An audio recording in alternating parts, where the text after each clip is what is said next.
Okay, good afternoon, everybody. My name is Leanne Chuboff, and I'm the Senior Technical Director with SQF. I'm going to kick off this webinar and do a couple of things first. First, I want to welcome you all to this webinar, Best Kept Secret in the Food, our Best Kept Secrets in Food Careers. As you may have guessed by reading the description, we're going to talk about food safety auditing, something near and dear to my heart. I've been an auditor for almost, I've been in this business for 25 years, started out in manufacturing, then worked as an auditor. But you'll learn more about that with some of our guests that we have on this webinar.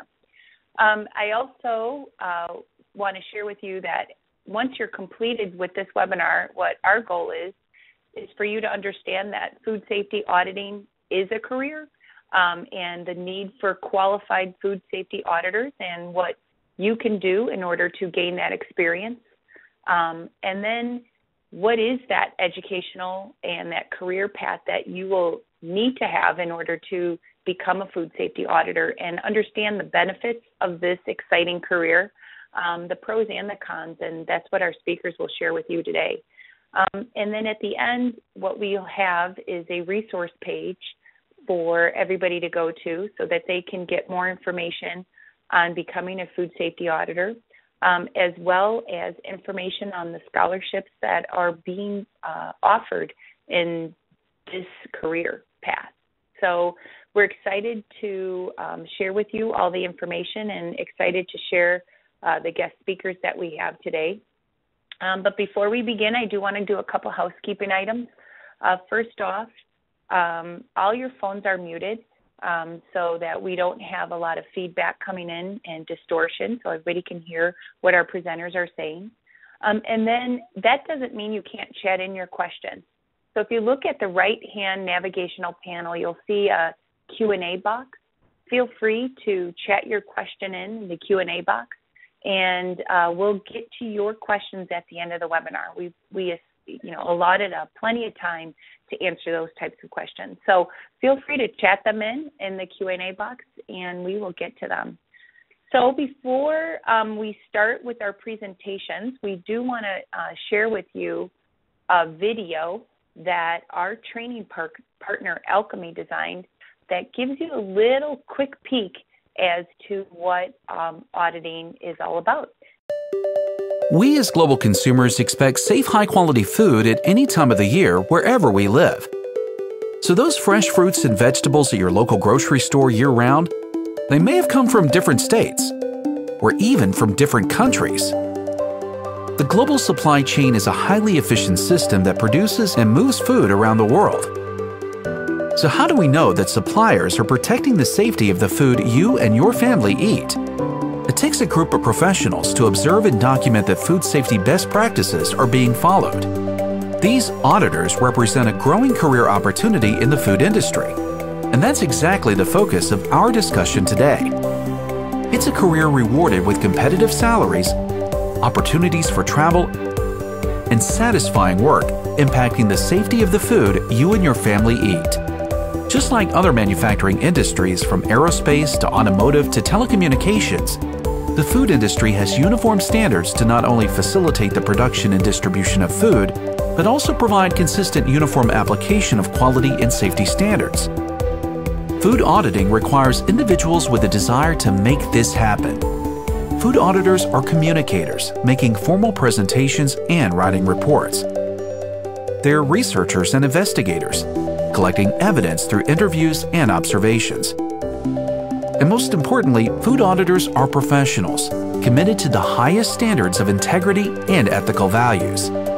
As a food auditor, you'll develop a thorough knowledge of food safety and quality management principles, the ability to critically assess potential hazards, knowledge of international food regulations as they apply to the target product and process, an understanding of the audit process and how to perform a certification audit.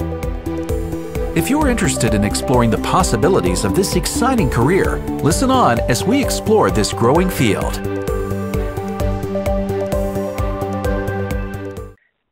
So before we're going to continue with the webinar, and we're going to start off by introducing the host of our webinar. this is our host is Miss Joan Minke-Schenzer, and she is the Global Chief Quality Officer with Conagra Foods, and she has an interesting career path, one that didn't start out at Conagra Foods, but started off with graduating from the University of Wisconsin, and then working with Kraft Foods for over 20 years. And then after that, going to Walmart as the Vice President of Food Safety and Defense. And then after Walmart, she went and started her, continued her career with Conagra. So again, another interesting career path. I think we all on this webinar have our own career path to share. We're going to focus on our three guest speakers to share their career path as auditors, but Joan certainly has a lot of experience, and Joan works very closely with the SQF program and works on several committees, and got to where she is in networking and understanding, the different people and places that she's been. So with that, I'll pass the webinar off to Joan, and she's going to be our host for today and introduce all of our speakers. So Joan, I am sending it off to you. Thanks. Thanks, Leanne. I appreciate that intro, and I am truly honored to be moderating this session this morning, this WebEx. And I would ask that Leslie change to the next slide. I'm trying to do that, but my system's not working. So if you could change to the next slide, I'd appreciate it. So good morning, everyone. I am delighted to talk about food systems auditing, and happy that we have three dynamic and interesting speakers to talk about food systems auditing. Just wanted to touch on a couple of points, and that is that food safety and food safety auditing is really an opportunity to look at the entire global supply chain. So in industry, we often talk about from farm to fork, as well as from farm to table. So the exciting thing about a career in auditing is you get to go and you can choose whether you want to focus on the farm or you want to focus on the consumer end and retail at the table. It's really fun, satisfying work that you get to use your degree and your background in, and so that makes it feel like after all that work going through university or college that you get to use what you've learned. Auditing is done at the highest standards of integrity and with the highest ethical values. Also, this is really the important thing, and this is what Works has me be so excited about this. Auditing directly impacts the safety of the food you and your family eat. Moving on, I'd like to introduce Roger. So Roger has been conducting audits at Eagle Company since 2008. Roger is the Auditor and Chief Operating Officer of Eagle Certification Group. He has 30-plus years experience. Roger's career includes Freshway Foods in Sydney, Ohio. It also includes Whiteford Foods, as well as Spring Farm Company. Roger holds a Bachelor of Science in Agriculture from Ohio State University, and Roger lives in, I'm going to probably botch this name, but Vancouver, Ohio, with his family, and he enjoys running, maintaining a family farm, and spending time with his family. So, Roger, take it away. Thank you, Joan, and you didn't screw it up too bad. It was Piqua, but you're pretty close. So thanks a lot, Joan. I appreciate that introduction. Good afternoon, everybody. As Joan said, my name is Roger, and I'm going to be covering what a day in the life of an auditor is like. But I'm also going to cover the skills you need to have to be an effective auditor, the tools you may use during your audit, and then lastly, talk about the rewards of being a food safety auditor. The auditor's day. If we look at the auditor's day, no matter what you're going to do or where you're going to travel, it's going to start with traveling to the location. You may be fortunate enough to maybe down the street. You might have to jump on a plane and go across the country, or possibly even around the world. But you got to travel to the location. Then once you get to the location that the site you're going to be auditing, I'm going to share just a flow of events of what's going to happen that first day. So the first thing you're going to do after you introduce yourself to the receptionist and you get into the facility, you're going to sit down and have an opening meeting. Now this opening meeting is a time where you get to meet the management team at the site and some of their key staff, and this kind of sets the tone for the audit. You introduce yourself, you describe the audit process, and then you review the planned schedule that you have laid out for that audit. Then after you complete the opening meeting, you're going to go through a document review. Well, this is your opportunity to look at what are their written programs. So you're not going to look at all their written programs, because this might have been done during the desk audit, but if this is a recertification audit, you're going to look at some of the basic programs. You're going to understand their HACCP program. You're going to look at their prerequisite programs and some of their other key procedures they have in place. Once you document that and once you read all that, then you're going to do a site walkthrough. And this is what I like to do. I like to take time to walk through the facility, capture the facility and the facility condition, understand their processes and the flow of their products, and then also start to see in their people and how they operate in their facility. I also take time to make sure, after I go through the inside of the facility, I do a walk around of the outside of the facility. What does their environment look like? What are their neighbors like? Do their neighbors have any hazards that could affect their process? So these are the things I'm kind of gathering during that initial walkthrough. Now usually once you do all these things, the opening meeting, the document review, and the walkthrough, it's time for lunch. So as an auditor, a lot of times you eat like a king. The plant you're working with wants to feed you well. They always say a happy auditor is a well-fed auditor. Well, that's true, but you got to be careful because the pounds can sneak up on you. But not only eating, I take the time at lunch to get to know the management team on a more personal basis, and we have a lot of good interactive conversation. So it's a good time to get to know the people that's at that facility. After we get done with lunch, then I spend usually the rest of the day out on the floor. Now when I say out on the floor, this could be the production floor, or it could be going to the maintenance shop, or it could be going to the purchasing office to talk about the approved supplier program. But you're getting out of that room that you started the opening meeting in and had lunch in. So the auditor's day, when you go onto the floor, you're going to do a couple different things. The first thing you're going to do, you're going to observe the activity. Are the employees following their written programs? Are they following their GMPs? You're going to observe those activities. And then you go interview the employees, and that to me is the funnest part of the job of being an auditor. I get to meet all types of people, and I get to learn a lot about the process and about how they affect the process. And the time for me at this part really goes fast because I enjoy meeting different people. And I don't only interview just the people on the floor, but I interview everybody at all levels. I'll talk to the president of the company and how he supplies resources to the operation. I'll talk to the hourly worker on the floor. I'll even at times grab the person who cleans the bathrooms to see if they all understand how they contribute to the food safety program. And then at the end of the day, after we spent 4 or 5 hours out on the floor, we'll go in and do a wrap-up. And at this wrap-up, if it's the end of the first day and you still got another day, I share my observations, both positive and also for areas of opportunity, like their nonconformances we might identify during that day.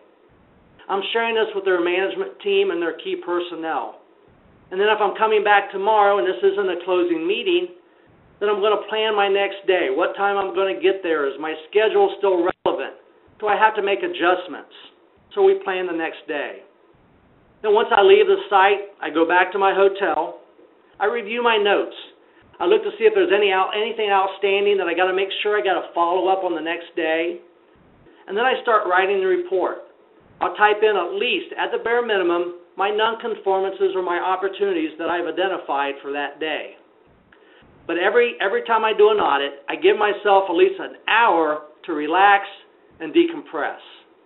I'll either have a nice supper, or I run on the treadmill, or I watch my favorite TV show, The Big Bang Theory. But I'm doing something to kind of relax and decompress for my day's activities. So that kind of gives you a view of what an auditor's day looks like. Now we're going to look at some of the skills that you might need to have as an auditor. The first thing is the technical skills. It's an opportunity to have real-world application of your college classes. You know, classes such as microbiology, composition, food technology, foreign language, and chemistry. These are all classes that you can now put to use in real life. Assessment skills. I look at it as being the Sherlock Holmes for food safety. You have to have the ability to identify whether or not meeting the code, or also where they have a food safety hazard they might not be addressing. You need to identify those things. You also need to have organizational skills. You need to be able to work independently on your own. You know, sometimes you'll be on a team audit with another auditor where you can share observations, but other times you're going to be on the audit by yourself.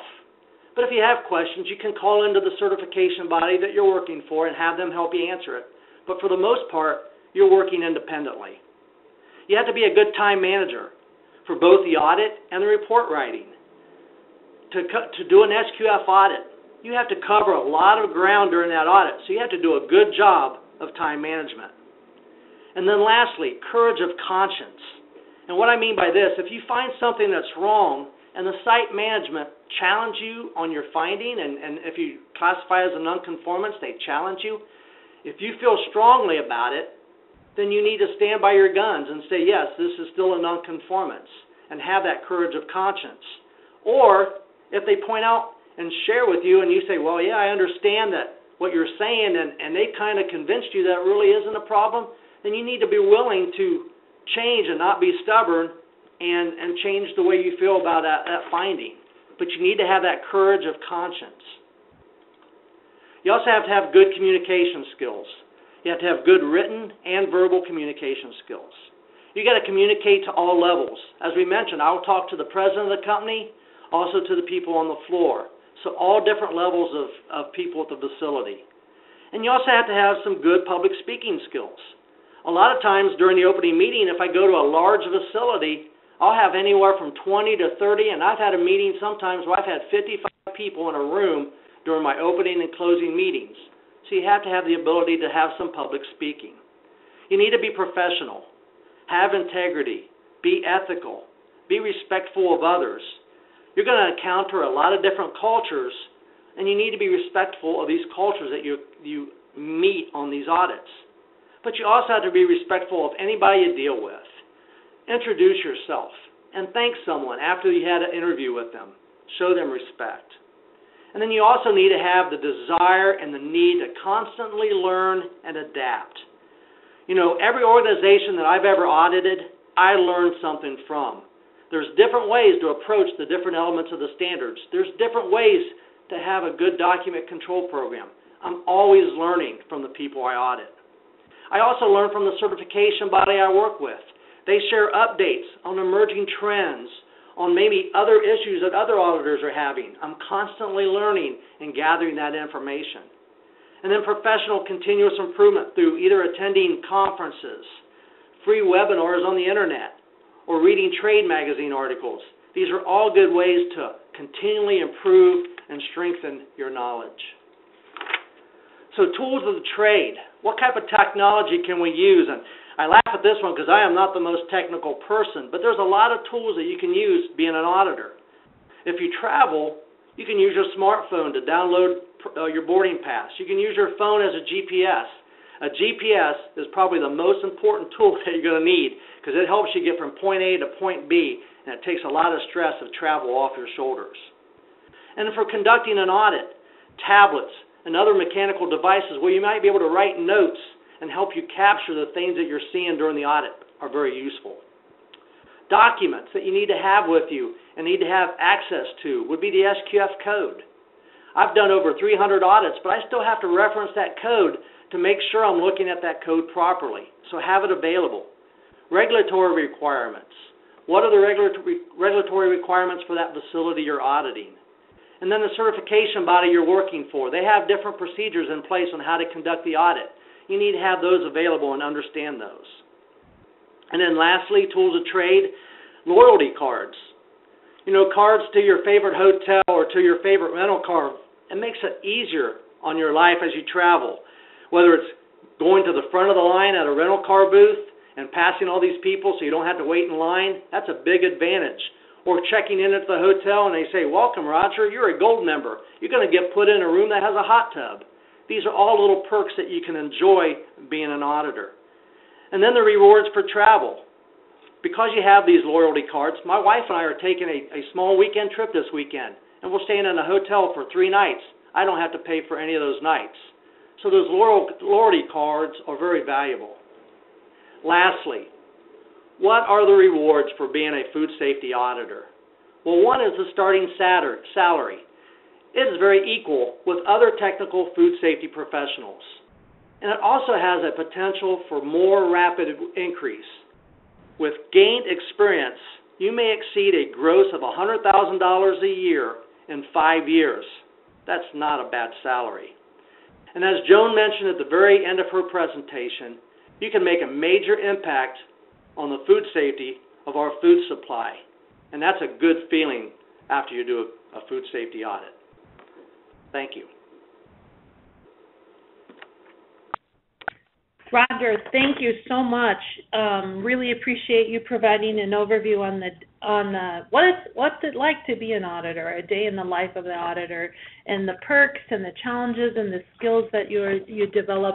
Those can be applied in many, many ways.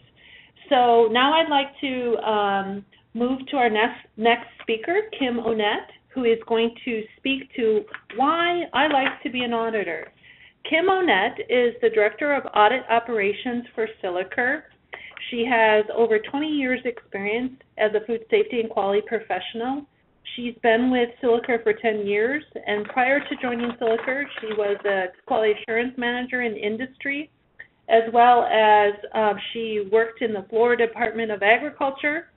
Kim is a graduate of the University of Massachusetts at Amherst with a BS in Animal Sciences. So, Kim, take it away. Okay, great. Joan, thanks for that introduction. It's great to be on this call today with such a great group that is so involved in our industry, and you will really be hearing from the horse's mouth, so to speak. Like Roger, I've done hundreds of audits and see no time soon where I would stop.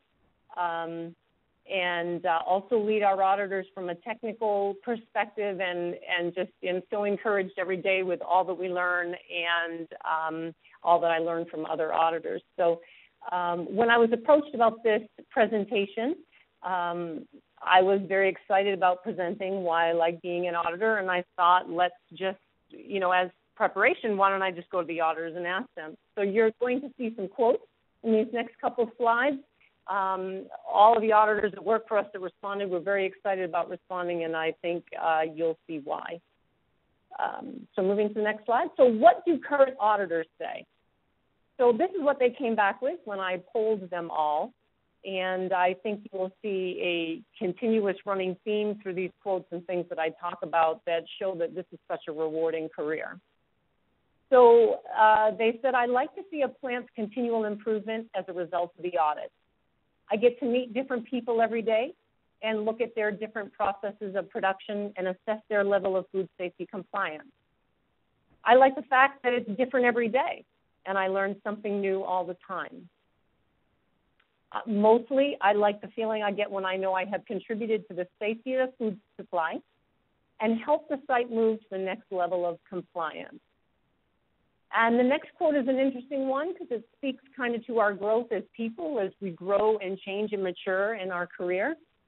Through auditing, I have learned how to work with many different types of people with broad range of backgrounds, education, and experience. I learned to deal with angry people, hurt people, or frustrated people in a mutually respectful manner. And that quote really references and goes back to a lot of what Roger said, that you do need to deal with people from many different walks of life and educations and treat them with respect and be able to discuss maybe sensitive material in a mature manner. And auditing gives you that opportunity. And then the last quote, I chose auditing because I thought it would be interesting. It has offered so much more than that. And these are, like I said, these are reflections of folks within our organization that are out there auditing every day that I question. So why do we do it? Why do we get on planes? Why do we travel all over continental U.S., some of us into Europe and in Asia? Why do we want to spend so much time away? And why is the travel and this work so rewarding? And I put some bullet points there that are just, from our organization's perspective, and I'm sure the others, they're just incontrovertible. You grow as a person. You grow as a technical person in your technical knowledge. You're challenged.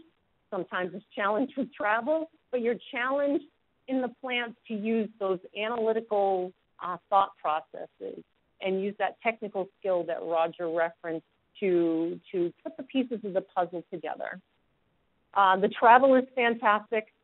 I've seen so much of the U.S., Canada, Mexico. You find the places that you want to vacation, like Roger referenced. You know, I audited in Montana, and I couldn't wait to get there again on vacation in my free time. I might not have seen that just working at a job where, you know, I'm not traveling. I'm not going to get exposed to those fantastic places. Exposure from both a technical perspective and a people perspective. Auditing exposes you to many different types of technologies in the food industry, to different types of people, and allows you the opportunity for growth. And reward, I really wanted this to be the first bullet point, but it really is a culmination, and that's why I put it last. You put all those things together, and this is a rewarding career. When you have affected food safety, when you've had that opportunity to make a difference, it's rewarding. It's a good feeling at the end of the day. And my last quote there is, I'd like to think that as auditors, we help prevent foodborne illness one audit at a time. And we do have that opportunity. So what does the career provide? Again, adventure and travel. Travel to different places, meet new people, and be challenged by those same travels and people sometimes. Constant application of your acquired knowledge related to your field of study, and that doesn't always happen. So again, like I talked about, you're putting the pieces of the puzzle together, looking at a facility's quality and food safety systems, how they work together with operations, assessing sanitation and maintenance procedures, and how well those are implemented. And these items are running through your head, you're analyzing them, and you're looking to see if that plant is meeting their food safety and quality guidelines, the customer needs to produce a safe, quality product. And through doing this, you're always growing. Each audit is a unique opportunity to learn about yourself as a person, to hone those skills of communication, whether they're written or verbal, how to deal with people, and how to apply your technical knowledge. And I think, you know, Roger talked about this, about conscience and driving yourself and having to be a person who does the right thing. Auditors that have been auditors a long time find it rewarding, and they commit themselves to the craft. And this last quote is, my search for a fulfilling job or career is over. This is it for me. I will retire from this job. And I think that speaks volumes to what we get from doing this every day. So in summary, you know, the opportunities with auditing, you're going to have an opportunity to engage your passions or your beliefs to make a difference. You're constantly gaining new knowledge or exposure to new processes. You get to know new people in the food industry, and that improves your networking opportunities. And it's necessary to protect the food supply chain, so the need is constant. And again, you know, I think all the speakers won't be able to say enough about this. It's rewarding. At the end of the day, at the end of those delayed flights, challenging audit reports, it's still rewarding. There's no downside. And that's all I had. Thank you. Kim, thank you so much. That was an excellent overview of why I like being an auditor. It's wonderful to hear about the opportunity to grow as a person, the challenges, the ability to see the world, and the courage and the conscience, and how rewarding this is. So now I'd like to turn this program over to Chris Middleton. He is going to speak about the education and the experience path for auditing. Chris Middleton is the technical manager for Agri-Food SAI Global. Chris's role as a technical manager is to oversee the implementation and maintenance of audit programs as well as provide auditor training. Chris has the honor Bachelor of Science in Toxicology from the University of Toronto in Toronto, Ontario. So Chris, take it away. Thank you very much, Joan, and thank you everybody for being on the call. As with the other auditors, it's very much a privilege to come on this line and give you a window into what you would need to be an auditor and what my experience has been as well for becoming a food safety auditor, not just a third-party SQF auditor. So one thing that I want to point out is a famous quote out there from Nelson Mandela is that the biggest way that we can change the world, or one way, is through education. He said education is the most powerful weapon in which you can use to change the world. So this is directly why we are having this call, is to show how you can use your education that you're gaining currently in school, how you can affect the food safety systems out there, and how you can use that. And this job as a food safety auditor allows you to use that knowledge that you are gaining in your university career in a practical sense out in the real world, I guess, so to speak. Question usually comes up, what is the typical path for an auditor? This doesn't suit for everyone. It might not actually match what Roger's path was or what Kim's path was, but the typical path seems to be you graduate from university with a science degree, typically in a food science type course. Could be food technology, could be poultry science, dairy technology, etc. From there, you move into the industry in some way. You become a QA tech or a similar tech, a production lead, something along those lines at a food manufacturing facility. You work there for a few years, and then you move up the ranks, and you become a QA manager, a QA supervisor, or slowly move up to director of quality, something in that range. Finally decide, I've had enough within this plant, I'm going to move over, and I'm going to start moving on to the other side of the table. Since you've gone through audits for years, and you decide, I want to go into auditing now. But this is later in your career, after potentially you have your family, you move forward. So you look at your opportunities, and you decide, all right, I'm going to do that. But is this always the path that you have to follow? Absolutely not, it is not. You do not have to follow the path. That is not always what needs to be followed. And a good example is my path.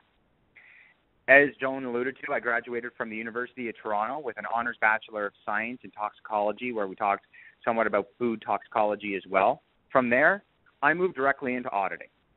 I didn't move into third-party auditing and auditing SQF systems, but I audited mainly HACCP verification audits and conducting GMP audits. From there, my experience led me to move into the certification audit schemes, and I'm moving into SQF auditing primarily. After that, I moved up through my ranks of using my experience in auditing and was able to become a technical manager. So now I oversee the technical aspect within our auditors with SAI Global to ensure that they are following the scheme and the standard as it's needed and conducting thorough and rigorous audits each time they go out there. You have options. There's not only one way to become an auditor. These are just two ways that I've described, but there is a multitude of ways. And if you talk to auditors out there in the field, talk to different CBs, they'll tell you how different the different auditors have their experience. It's absolutely phenomenal to hear where some of them come from. So what can you do? How can you prepare? How can you move forward to become an auditor? What can you do? Well, one of the first things you can do is get formal HACCP training. You'll find that some schemes and some requirements are that you do have a formal HACCP training in place. The other thing that you can look at doing is getting lead auditor training. Now, SQFI does have lead auditor training in place. There's other lead auditor training for non-food safety, for quality management systems. There's food safety management systems, lead auditor training, but it's a very good idea to move out there and get that training before you move forward and seek to come into the auditing realm. Get exposed to the standards. So look at the understanding and implementing courses that are out there for the different standards and the different schemes, especially with the SQF side. There's many options that you have on that end with different training centers providing that type of information. It exposes you to what's needed and exposes you what's required in the SQF code and what's required for the other schemes out there. Also, talk to the certification body. It's done every single day, but there are options out there. It never hurts to ask to see if you can come out and see what that profession is like and if it is something for you. And then be proactive. Check to see what you need to do in the future to become these auditors. Check to see what will make you a better auditor. Is it witnessing? Is it shadowing? Is it looking at more standards? Is it focusing on a single one? Is it taking the lead auditor training courses in multiple standards? You look at what you need to do to expose yourself to become a good auditor and get used to this type of system.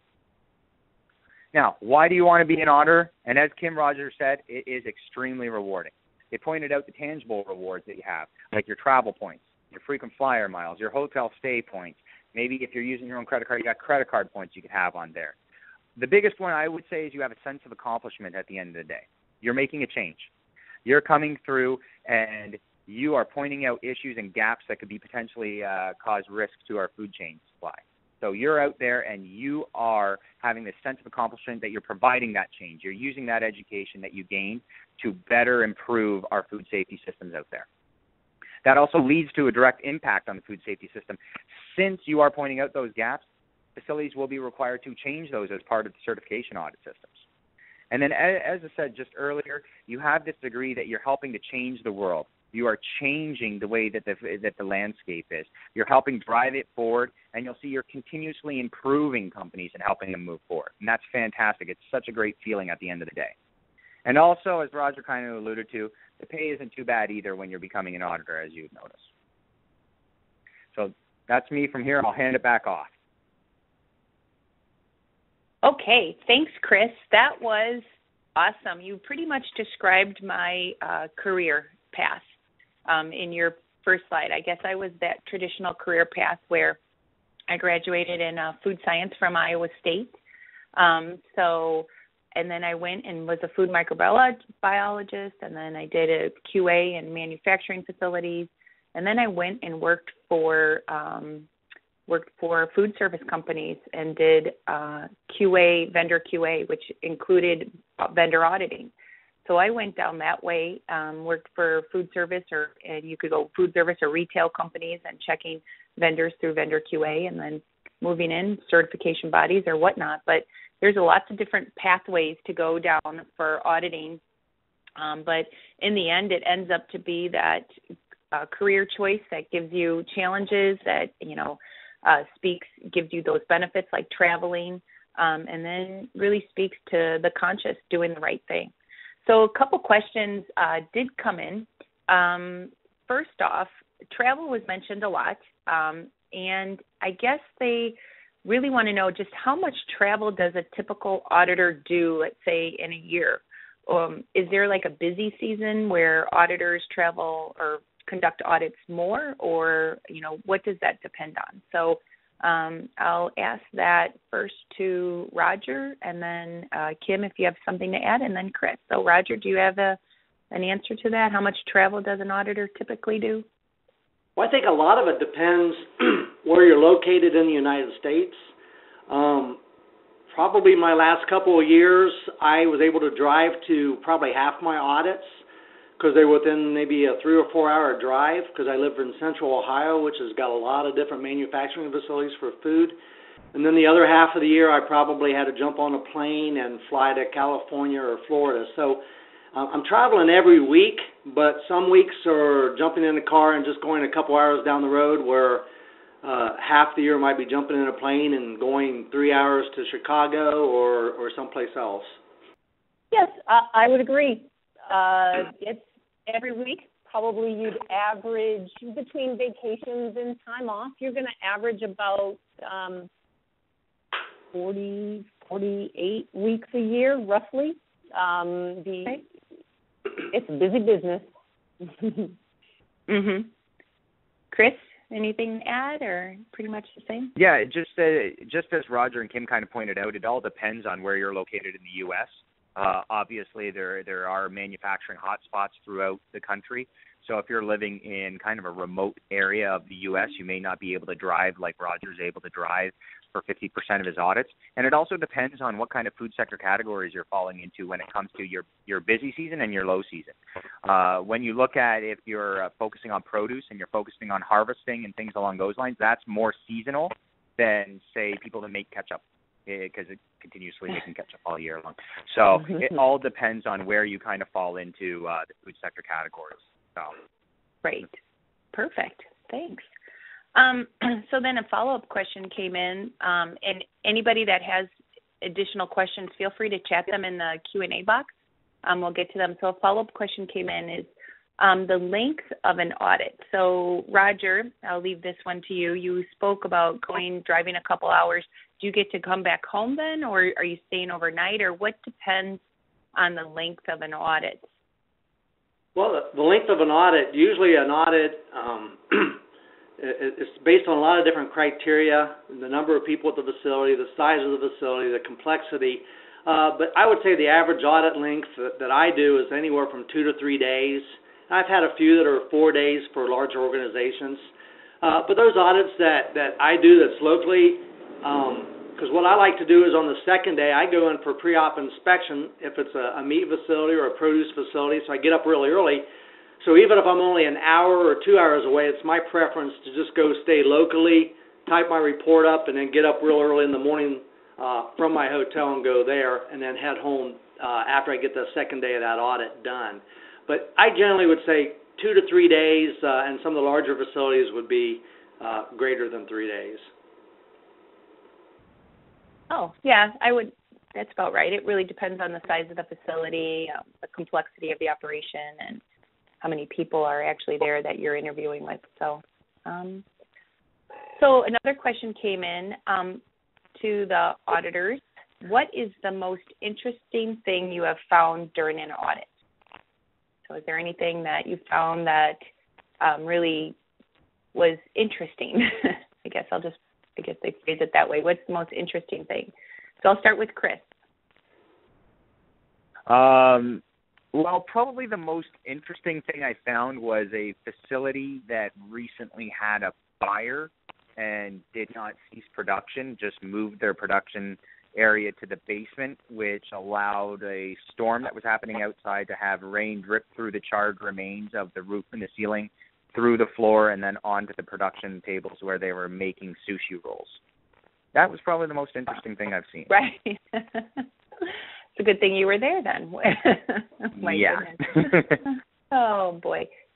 Kim? Yeah, I think it kind of happened to me this week, and it wasn't one of those food safety things. It was the weather. So I not only was challenged with internet, but weather, but we came back last night we were intending to talk with the second shift people starting at about 8 o'clock. And when I pulled up, there was a thunderstorm going on. When I pulled up to the plant, it was black and everyone was outside. So clearly there was no power, so we were not going to be moving forward with that. So we just adjusted our time, started a little bit earlier the next day, gave them some time to, get their power back, get the plant up and running again. And so these kind of things interject into your week sometimes where you have a set plan, but it just doesn't go that way, and you need to be flexible and ready to adjust to whatever the weather or the audit site or equipment throws at you. Perfect. Roger, any stories? I guess I got two comments. So one of the most interesting things I see is when you go out and interview a person that just blows you away, and the management team says, man, I did not realize we had a person like that out on the floor. And that's always an interesting thing to stumble on. I've had that happen quite a few times where you interview someone and they say, man, he's management. He's an awesome individual. So that's kind of interesting. I enjoy that. But probably my most interesting circumstance was I was in the middle of Colorado Hills auditing a facility that makes baking soda, and we're doing the outside inspection of the facility, and I asked them, being out in the hills, I said, you guys have any problems with vermin or anything like that? And they said, no, really the only animal that we have problems that comes down every once in a while is a mountain lion. And needless to say, the outside facility very fast. That pretty much takes care of the vermin, doesn't it? That was our pest control. Right. That was great. Thank you. So this question is for Joan.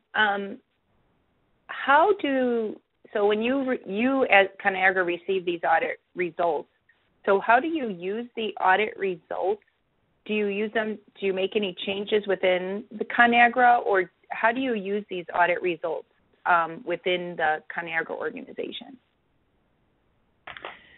Great question. So we use these audit results to help us set priorities around continuous improvement of our food safety and quality programs at our suppliers. So at ConAgra, we have approximately 3,000 suppliers that undergo audits, and we use the audit results to help us set priorities of improvement opportunities with our suppliers, as well as with our own internal plants, and we have about 100 facilities across ConAgra Foods, and then also with our what we call co-manufacturers, and that is with companies where they produce product on our behalf. That's what a co-manufacturer is. So they are important information tools to help us define how to drive continuous improvement in various systems and programs. So we love audits. We love the data that it helps us drive to be better every day and to ensure that there's public health is protected. Right. Yes. I mean, it's nice to know about the auditor. I know when I do auditor training, I try and emphasize the role that the auditor has, because in some instances it's not just a job. You're providing results of a facility to make change. You know, whether it's at ConAgra or at their own facility, or from a retailer's perspective, but the audit results really drive change in big organizations. So thanks for that response. So then another question came in regarding the qualifications of auditors, specifically, I'll speak from an SQF perspective, what qualifications an SQF auditor needs to have.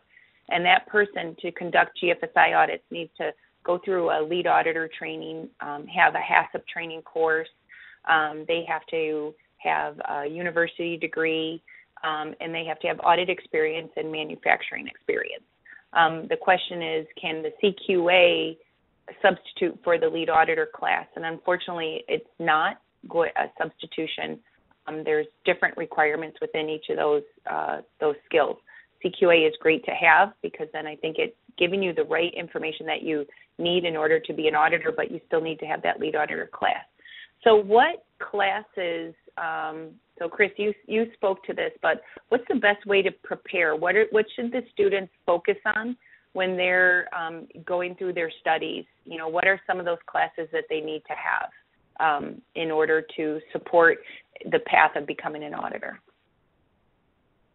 Well, I think it all depends on their current experience they've currently got. Obviously, having a good idea of what type of auditing they want to fall into. Do they want to be product specific? So if they do only want to stick to dairy, they should probably focus on that side.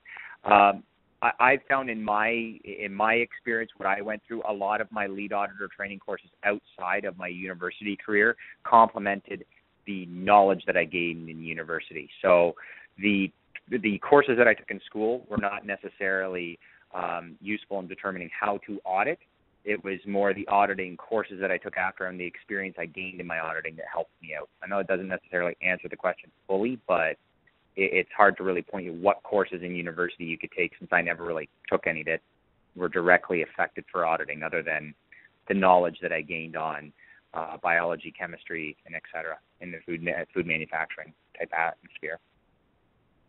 Well, I think that's important to emphasize, because as a food safety auditor, you aren't just looking at what the facility is doing, but you're making sure that they're doing the right thing. So understanding the microbiology, understanding the chemistry, to know that they're controlling any potential hazards by the right type of, temperature requirement or pH or whatever it might be.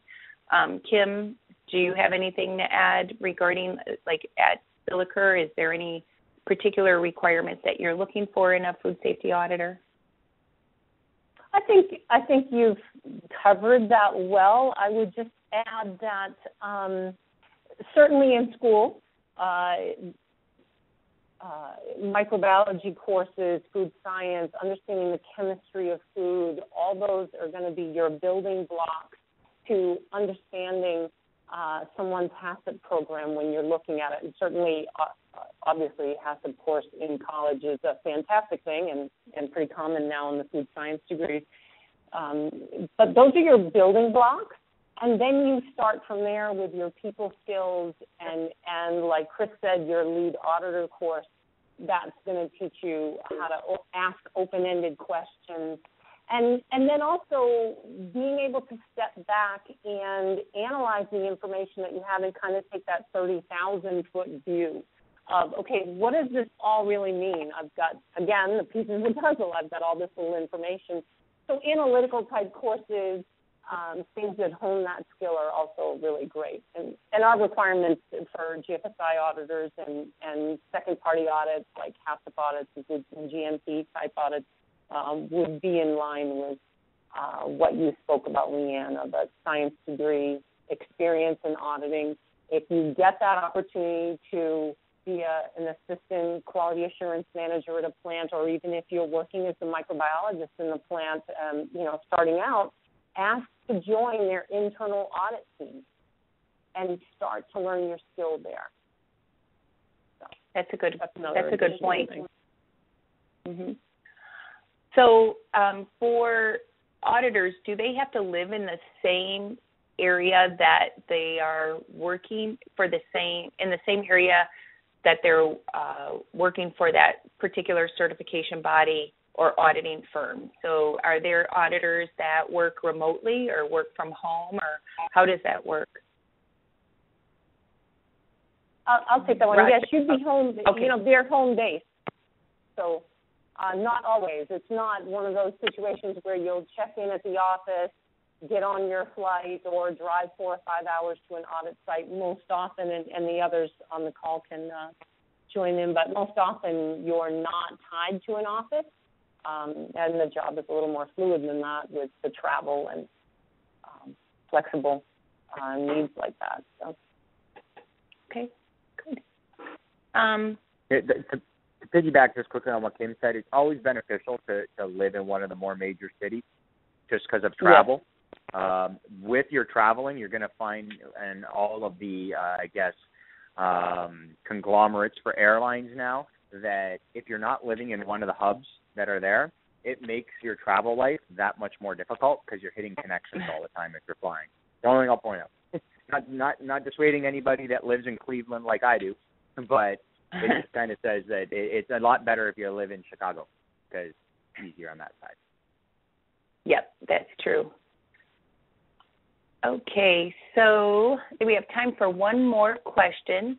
A question came in regarding what the role of the auditor is during an audit. So is the role of the auditor, is it black and white? Yes, you're in compliance, or no, you're not? Do they provide consulting? Do they give advice as to how to fix the problem, or how are they sharing their knowledge that they've gained with that facility so that they are doing the right thing? I guess I'll jump in on that one. I guess I'll make Leanne happy and make the first thing, we can't share advice as auditors. We cannot do any kind of advice giving because that's more like consulting, and that's not allowed. We can identify areas that they're not meeting the code, or there's an area where there's a food safety hazard they've not identified. We can identify those areas. We can point them out to them, but we cannot tell them how to fix that situation. That's out of our realm of responsibility. And as a role as an auditor, you're in control of that whole audit. Who you interview, what you go look at, your timing, your schedule. That's all driven by the auditor and you working with the client. So you have that main role to drive and to dictate what's going on with that audit. And if there is a situation that pops up from a facility and their maintenance has a breakdown, then you can modify your schedule to compensate for that. But you're in control of that audit the entire time, but you cannot give any advice at all during that audit as far as how to fix a problem. Thanks, Roger. That does make me happy. For SQF auditors, the audit is there not to provide consulting or advice. And the reason is that if an auditor is to provide that advice, then they're auditing their own work. So, of course, you're going to think, what I'm providing you is the best advice out there, therefore I'm right, and I'm going to make it so that it is right. And so that's why we don't allow for consulting or providing advice during the audit. So you can provide interpretations and the meaning behind a particular element, like why should you wash your hands, and not the best way to wash your hands, but provide them with why you should wash your hands. So that is the difference between it. So thank you, Roger, for that answer. There was one question that came in, one last question, and it's really a transition to the summary and recap of this. And the question is, are scholarships offered for auditing classes or programs? So the answer to the question is yes, there are scholarships. So there are scholarships that are offered within the FMI Foundation. There is a resource page on the FMI Foundation page, and that's going to be available to all attendees. After this webinar. So everybody will get a copy of the presentation, and it would be sent to you, and then a recording of this webinar will be on the foundation page. So there are here's the slide with the FMI Foundation scholarship. It's $3,000 for an undergrad or graduate student. It's a one-year scholarship. The 2014-2015 period is closed, but we encourage students to look for this scholarship information next year. This is a new scholarship that we began offering last year, and we had 6 applicants last year, 3 award winners, and this year over 20 applicants and 10 award winners. So we're really excited that this scholarship is gaining momentum. And it's for those students that are enrolled in a food or agricultural science major. So we know there's no auditing degree out there. The intent really is to bring an awareness to food safety auditors. As you heard, there's a lot of travel involved, a lot of time. You can make a big difference in what you do in your career when you become a food safety auditor. And what we tried to share with you is that career path. The scholarships offer not just a monetary, but you also are provided entrance to the SQF conference. So the SQF conference is a food safety conference. There's we're expecting 600 participants this year, and those are all food safety professionals. So for those that receive the scholarship, they receive entrance registration to the SQF conference along with room and board. So it's a great benefit to this scholarship. You'll be able to network with food safety professionals, learn about the career in auditing as well as in food safety, and what an exciting career it is. It's a great bunch of professionals that come together every year and share best practices. As we like to say, food safety is not competitive, and it speaks volumes at the SQF conference. So it's a great conference and a great benefit to the scholarship. So as I mentioned, we do have our resource pages here. Our resource pages are available here on the SQFI.com website. So if you go to our webpage, SQFI.com, look under the SQF Professional tab, and then Auditor, Auditing, and Career Resources. You'll see that there is a web page dedicated just for you as students. It shows the teaser video that we showed in the beginning with Alchemy, lists the frequently asked questions that we get, such as where's the link to the scholarship page, where's the scholarship information, how do I start with my career, what are some of the classes that I should focus on. So I also provide you an opportunity to contact us with more questions if you have, that we could look to our experts, our auditing experts or certification bodies out there, so that it gives you an opportunity to ask questions to us as well. So it's a great resource page, and we encourage you to visit the resource page, and it'll provide you lots of information out there. What we tried to do in this webinar, and hopefully we succeeded, is to drive the need that we need qualified food safety and food system auditors out there. I keep saying food safety, but really it's food safety and quality, and we're looking at management systems when it comes to auditing. So you're looking at and using all of those skills. What we have right now is a need for auditors, because more and more facilities, such as Joan explained with ConAgra, are using these audit results to help prioritize and help identify where action needs to be taken. And so we need these qualified food system auditors out there. And then we wanted to share with you, too, that food system auditing can be a professional career, and there are many auditors out there that go down this path.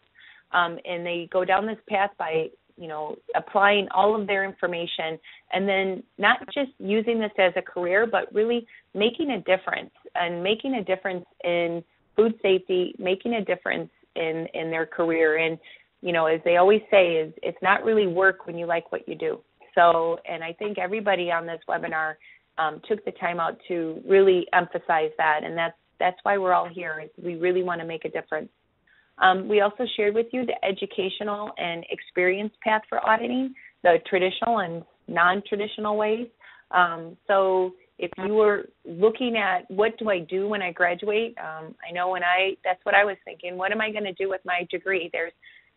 The possibilities are endless. So, if you are looking at food science, you can work in a manufacturing facility, you can work in a research and development kitchen, you can look at food safety auditing, you can work at retailers, work at with restaurant groups. I mean, there's a lot of different opportunities out there, and what we wanted to do is show you one opportunity, and that is food system auditing. So it's a career path that is very doable and is actually short in, is a need for these food system auditors. And then lastly, we gave you the available resources for the career, for when you're pursuing this career in food system auditing. So we gave you the webpage, so sqfi.com. If you look under SQF Professionals, there's the resource page right there. So look at that resource page, figure out the scholarships for next year. Consider applying for that scholarships. Again, it's not just monetary, but it's that networking opportunity through the SQF conference that I think is a great opportunity for any young professional. It's a 3-day conference, and it's a great opportunity just to network and see what type of career opportunities out there, especially in food system auditing. And with that, we'll wrap it up, and we appreciate your time. Like I mentioned, this webinar will be available on the SQF website under SQF Professionals. Here is the contact information for all of the speakers. I know that we would be happy to answer your questions if you have particular questions in pursuing this type of career, or you can even just chat them into the SQF webpage, so info@sqfi.com. So with that, I wish everybody a great day, and thank you very much for your participation, and thank you very much to all of our speakers, Joan, Roger, Kim, and Chris. Thank you for sharing your experiences and making this webinar happen. This is all volunteer that everybody is doing. We all have our day jobs, and whether you're in a facility or in a training class or in your office, we really appreciate the time that you put forth to share your experiences in food system auditing. So thank you very much to everybody, and I hope you all have a wonderful day. Thank you.